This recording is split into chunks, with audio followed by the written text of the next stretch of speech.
Welcome back, ladies and gentlemen. Welcome back to Facts and Feeling. Nino, the very done. This is my theme show. In fact, I need you guys not to be too proud, full of pride, to like and subscribe, you pig. Ha ha! Because we family, that's why. And like family, I got news brought to you like I was telling you about yesterday. You remember I was telling you guys about the Douse towels. I finally got the news to upload. My phone was uploading very slow.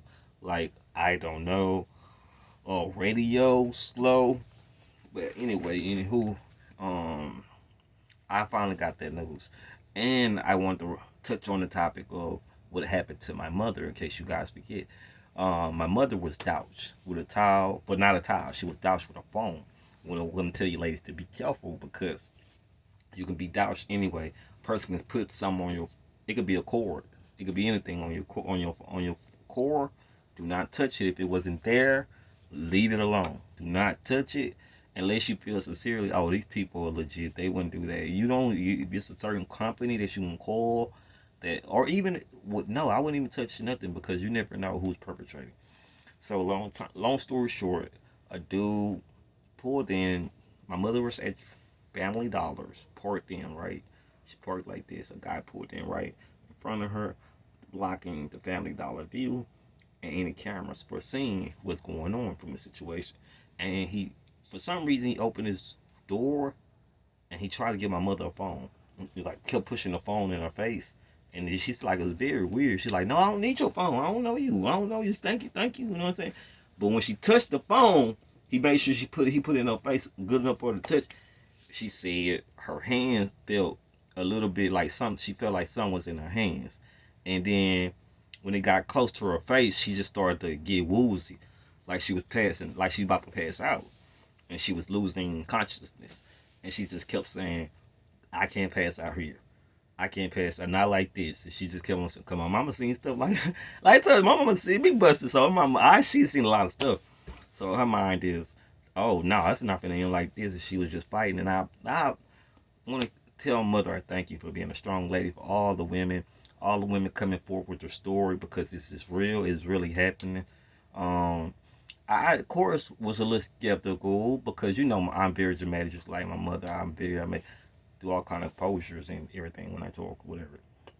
But of course, after I get through the dramaticity of the act, well, not even the act of the behavior analysis of this individual. I don't want to talk too scientific, but just this person persona and aura, I realized, okay, they just being dramatic because they have the right to be, and it was a very dramatic situation. And they're, it's really serious. She was like, I just had to get home. I was just remember like my eyes kept blanking out, and I was just like, don't pass out here. She cranked the car up. She could say her body could barely move. All she could do was hold the steering wheel. She was just she was getting weaker. She's like, I stay right here. She said a dude kept staring at her as he was upset, pissed off, like something didn't go right. You know what I'm saying? And she was like, he just was mad. You know what I'm saying? It's like he wanted to give me the phone again and I closed my window. And he was just mad because he was just looking like, staring at her like, you know what I'm saying? I'm like, dang, we live in a sick ass world. But I tell women all the time, we live in a sick world. And this is coming from a person as it come from a certain life. If a person ain't gonna be scared to pull a gun on me over a dog, man, you gotta be, you know what I'm saying? We know that story, and you get a shootout over a dog. You gotta be careful everywhere you go. You're a woman. I know that for a fact. You gotta be on your nose, your 10 toes. And not being heartless. Of course, I love my mother, love all you ladies. Just give me informal information. Now let's get to the story at hand. Houston woman warnings others by sharing a chilling story about a napkin that was left on her car door. It was a birthday that one Houston woman will always remember, but for all the wrong reasons. And Rand Mims is a local business owner in the Houston area, and she is sharing a recent horrible experience and hopes that it will educate and warn others. Mims and her husband, Bobby Marshall, stepped out for her birthday on Tuesday, celebrating over a brunch and tacos at the Willowbrook location at the Prospect Park. As they were leaving the birthday brunch, Mims noticed a napkin stuck in her door handle. She pulled the napkin out and her Israeli nails and tossed it. whatever. Considering nails and tossed it, whatever how you say that word. Okay. Once in the car, she asked her husband about the napkin, but he said he didn't put a napkin there. Soon, her fingertips begin. Soon, her fingertips began to tingle, like my mother. She said she started to feel what I just said. I didn't have no idea. She said something. She felt something in her hand, like a feeling in your hand, and wow, this shit is real. Oh my freaking god! I feel for y'all women. You know what I'm saying? And I feel for me because I'm a man. I don't know why I said that. That was okay. Let me be serious. My fingertips started tinkling, and my mind, I'm thinking, I'm just overreacting. Same thing my mother said. When Mims discarded the napkin, she didn't touch it, but she did grab the door handle. I felt I couldn't breathe. Same thing my mother said. My chest started hurting. Same thing she said. All she said so many, but so much of this, so much feeling. She said she can barely breathe. She started feeling it go in and out of consciousness. Chest started hurting, her hands, all that. I'm being nonchalant about it. Of course, I'm with you women. Trust me, I'm with you. I'm reporting, ain't I? I felt I couldn't breathe. My chest started hurting. I was getting hot flashes. My heart was racing. Just a whole bunch of stuff. I told my husband I didn't feel well. Her symptoms went from bizarre to alarming in an instant, and instead of heading to the spa, Mims was being rushed to a hospital by her husband. Once she arrived at the ACE Houston Healthcare, she realized what she was experiencing was even worse than she thought. After running tests and flushing out her system, Mims' doctor told her she had suffered acute poisoning, but because there wasn't much of it in her system, they couldn't identify the substance. Mims couldn't believe that someone would do something like this. It's crazy. It just makes me think that we're not safe, and there are some crazy people going out. They rewrote it in a different text, so I'm sorry. I'm reading from not printed words, but slanted words. You know how they slant the words in the magazine? It is crazy. It just makes me think that we're not safe. And there are some crazy people going out in this world doing things. I could have died. I had my children and my husband. Apparently, she wasn't the only one. Someone reached out to me and let me know it wasn't just my car, but they saw it on multiple cars. It just makes me watch my surroundings. I can read lips now. Whatever it is, I'm paying it attention. Along with a heightened sense of awareness, Mills felt like it was important to share what happened so others would know what to do if they ran into a random napkin stuck into their door handle. Mims got emotional as she thought about the worst case scenario. What if my husband wasn't there, like my mother, to bring me to the hospital immediately? What would have happened? My mama just was lucky to get to the house. Both Mims and Marshall believed that whatever was on the napkin transferred into the door handle and subsequently entered her body. Houston PD is currently investigating the incidents of possible assault, and anyone with information is encouraged to come forward. I do urge a nigga to come forward, but I'm not going to participate in anything to do with law enforcement. Now, that's what anybody would choose to do. I just so happen to read that. Don't pay me any mind. I'm here to commentate and keep women aware. Now let's get back to the point.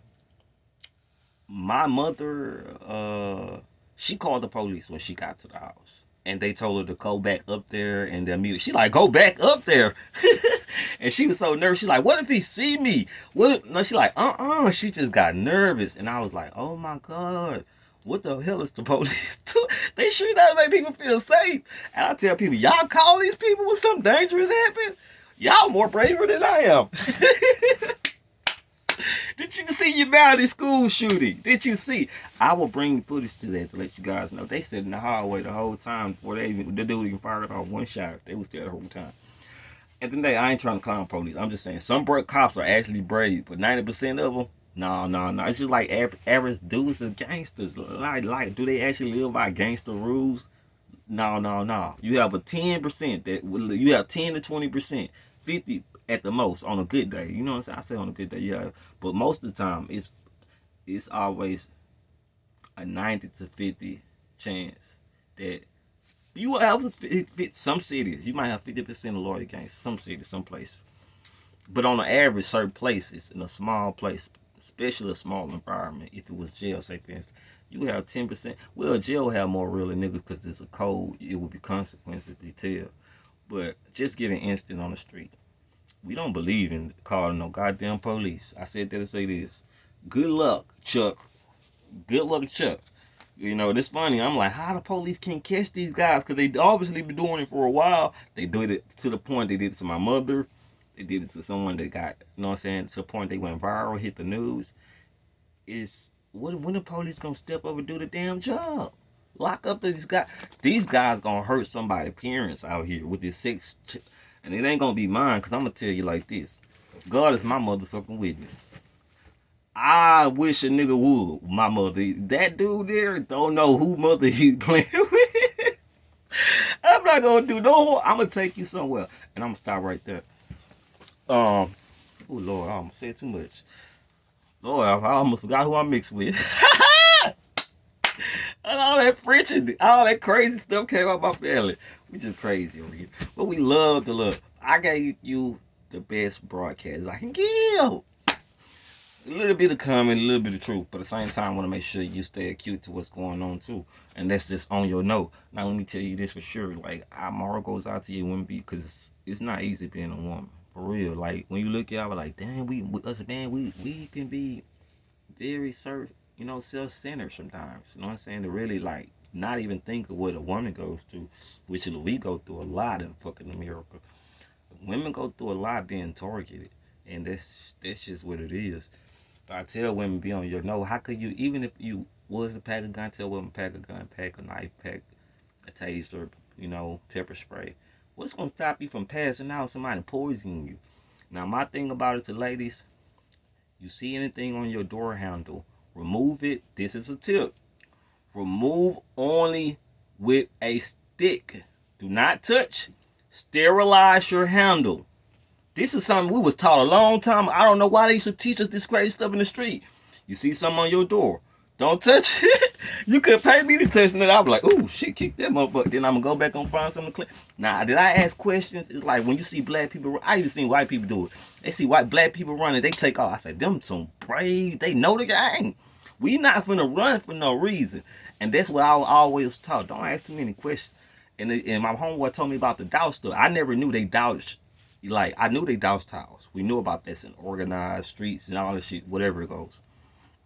But we never thought, like, they would do women and they would, like, set it on your cord. But usually, I'm not going to lie, it's an idea. I'm not going to say a great idea, but in the mind of a statistic, an evil statistic maniac, egotistic maniac, definitely that. Yeah, they would definitely consider that a great idea. Now, you have to think smarter than any egotistic maniac psycho when you out here. Like, what? How the fuck this towel get on my shit? Like, you ladies, y'all sometimes think with women logics too. Us men, we automatically get suspicious when we see anything. We see something on our, like I told you, I didn't encounter some shit like that. Never. I was taught whatever you see on your car, don't touch it. A long time ago, I never asked my why. No, I was like, you see, and there plenty of times I knew about stories about douse. I just didn't know why. It's like, you see something on your car, don't touch it. You know what I'm saying? All our old heads told us this. You see something on your cord, and I'm not just saying, I'm really telling you the truth. You see something on your cord, don't touch it. You see, if you gotta move it with a stick and what they say, sanitize everything. You know what I'm saying, within that perimeter, without you getting too close to it. I've been sanitize that shit with my foot. You know what I'm saying? Hell no, you would get through that shoe. You could have the shoe. You could have that motherfucking shoe. You know what I'm saying? It's just, period. It's funny too. If I only trust something, like every time I see a cord and I say this is a familiar cord, it look like it could be in a safe auto and shit. But see, that's how they can get you too. You know what I'm saying? I'm like, I touch some few stuff, but most of the time, a lot of time I see stuff on my cord, I'm not touching that shit. You know what I'm saying? Dude want to kidnap me, take me for ransom, and that's how they get people for ransom. They take you somewhere, kidnap you, and call your people, and they know your people ain't got that. They gonna hit your people for everything they got. You know what I'm saying? So I just was taught, never trust anything, and that's why I always was on my note. Even I was just grateful. I don't want to be sitting here bragging. Like, I'm not bragging about nothing. I'm just saying you gotta be weary. There's nothing to brag about. I'm just saying, when it comes to being on my note, Not let me talk about being on my nose. Not got. I done had two of these situations go down, but I always come out on top. And I said that to say this, ladies, that's the main idea. Don't worry about what I'm saying. What I'm telling you is your situations to always come out on top. When you go somewhere, you're not out to lose. You're not out to be thinking, okay, it's easy. You go somewhere, don't think for a second, men don't see you. You know what I'm saying? Men see you. My thing about it is make sure they see you too. Make sure they see that pistol. Make sure I told my mama get her pistol. So man run up on you, you might don't even have that much energy, but how hard is it to squeeze a pistol? You know what I'm saying? How easy is it to squeeze a trigger? You know what I'm saying? You might don't have no energy, but I guarantee you about it, you'll let off another shot that'll scare the hell that nigga away, and it's gonna give everybody a warning that something's going on with you. So that's why I tell women, everybody needs a gun. Now say for instance, you getting weary and you get pissed, you get to the point where you about to pass out. You can let off a shot. You see what I'm saying? That let people know why she shoot. You see what I'm saying? Let's go check on her. You know what I'm saying? It's so many reasons why you should need a weapon. Now you be like, what is a weapon gonna help me? You passing out, shoot that motherfucker. It's gonna scare your predator, and it's gonna warn people that something's happening. You know what I'm saying? So even if you don't get up on you close, let off a shot. The minute you feel like you about to faint, grab your pistol and let off a shot now. I don't give a fuck. It might sound crazy. Let out, and you gonna save your life. You know what I'm saying? Save your life. They've seen a lot of crazy motherfuckers do crazy things. The crazy, dangerous people are the ones that survive. Now that's how life goes. And now on this road, I just tell you the truth and what I know for sure. How you can get it. Now, that's the truth. Now, ladies, remember this. Keep your weapon on you at all times. I prefer a pistol because if you don't, then you have to really be good enough to be strong enough if anything was to happen to you to hold on until your predator might get up on you close, or you can also get far away and get to help, but hoping you don't pass out if you was to catch contact with this poison. And with that being said, you will always have a up advantage on this person if you have a gun, because the minute you feel a little bit weary, you can pull your gun out and shoot in the air, and somebody's gonna come and be like, what the hell is this person shooting for? So by the time you passed out, you'd have been scared your predator away, or scared them, or scared someone not good enough to notify them that you're in danger. So that's why weapons are sometimes needed in those type of situations. Like you was about to get kidnapped, you fire up a shot, somebody's gonna come to the aid. So I hope all these about, because people always talk about stuff and they never give you any kind of advice. That's why I want to be like, no, I want to make sure I did a informal justice to the community, especially the ladies, and don't mind my little I'm never equal statistic. Don't remember that, okay? I heard people say things and they get you mixed up with their exes, their boyfriends, their crew. I'm very, very, very, very into myself, into nature, into life, into helping and preserving life itself and giving advice. But I also have to be truth. Like the best thing in life is to stay on your note, your 10 toes at all times. You get caught slipping, then that is, there goes slime, and it is what it is. But see, if you on your note, you always ahead of the go, 10 toes. So remember that. That's important, very important. To the point, a lot of women, ladies, fellas, forget these things. You have to stay on your note. I don't, times I have to remind myself, man, I should have been on my note that time. I should have been more on my note. It's like not no more. I feel bad for a person that just try to, even for Corals to pull up to me now, like, I don't know you, don't get out. That's all I could tell you. You know what I'm saying? I don't know you. You know what I'm saying? Ain't nothing to talk about. We ain't got shit to talk about. I don't want to know you. Don't want your phone number. I don't want to network with you. Period. You know what I'm saying? Leave me on neutral ground. You know what I'm saying? I don't know you. I don't know what the fuck you walking up for. Now, ladies have to be the same freaking way. Hey. Nah, don't, Hell nah. I don't know you. Now, if you got a friend in the field that's trying to speak to you, you have a witness. Do not be by yourself and trying to speak to a man. This is how my mother, now, she wasn't trying to speak to him, but I'm pretty sure he got her to wave or say something. All of a sudden, he just tried to put a phone close to her. It's like, no. It's, raise your window the fuck up. You see what I'm saying? Her window shouldn't have been down. And it's not really her fault. It's not her fault at all. But it's just staying on your note as a woman. You know what I'm saying? You women have to learn it. I don't know why I didn't learn some of these shit, but I've been told plenty of times, like I said, be careful of what you see around you. Like, and I had to break myself out of this sometimes. The time I left I left my tea on my cord. And I used to do that a lot. Leave my tea on my cord. And I come outside and I drink. So my homeboy used to say, hey man, quit doing that shit, bro. You know what I'm saying? You already know how I get down, how we get down. Don't do that shit. We live in a different world out here. You know what I'm saying? You go in your house and you come back out and drink your tea. Somebody been watching you the whole time and putting, you know what I'm saying, no telling what. This is what he told me on my tea. He said, you see something on your core tea, if you leave it, and that's what I always like. Ever since when I'm out, if I leave a drink, I don't want it.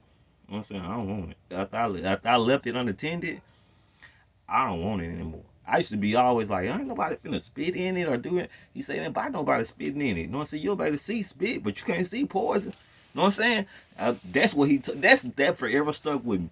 You can't see no pores, and you don't know who wants you knocked off. You know what I'm saying? You're a poet. So when he said that, I just always thought like that. I being a Black Panther, a lot of us was coming up, you know what I'm saying, short on a lot of things. Like people started coming up, you know, knocked off. So I always thought like that. I'm like, man, good, I got homeboys that's hip. You know what I'm saying? Like, nigga, you don't think like no, like ain't like, oh, nobody ain't gonna. A person might be randomly want to poison. He just said they don't have to just know you. They can be randomly just watching, looking for somebody that can get over. So you always think with your head like, don't leave nothing unattended. If you see something on your cord that wasn't there, don't touch it. And I remember that's all the whole conversation got about. He said, why you always drinking your tea after you leave it outside? You crazy. And ever since he said that, I remember it's gonna forever stay with me. I started laughing. I said, he right. He is totally right. I always was on my note, but I just like, what I gonna do, nigga? I wish a nigga would, but how can you wish a nigga would if they gone? You know what I'm saying? It's too late to wish a nigga would when that nigga ain't no nigga good by the time you get to drinking whatever's in that bottle. So I just thought about like shit, nigga been a poison, they be gone already. You ain't nothing you can do about it. So, ladies, this is the blog where, or we could say commentary, whatever you want to put out. You want to put it where I just give you advice, and be careful. Be careful. You want to be come off too. Like I had to break a lot of the stories down and how we just knew about certain stuff coming up. I'm like, oh, he thinks he knows it all. No, I don't. I had homeboys that used to break me out. Had to break me out of. I'll answer that in a second. Had to break me out of drinking out of my bottle, and that's how they started getting it. Like, man, you can't trust nothing. Don't trust towels. Don't trust nothing on your core. Don't trust your bottle. I don't give a damn if it is your tea. You left it unattended. It's no good. You know what I'm saying? He said I could have poisoned you. He said, you know, I ain't do it, but anybody could poison you. You just leave your shit out like that. I say, yeah, you right. You say think like a boss. Can't touch a boss so easy because he not gonna let you. And that's why I thought always. You know what I'm saying? So you gotta be careful. Ladies, be careful. And I have to get this phone call and I'm out.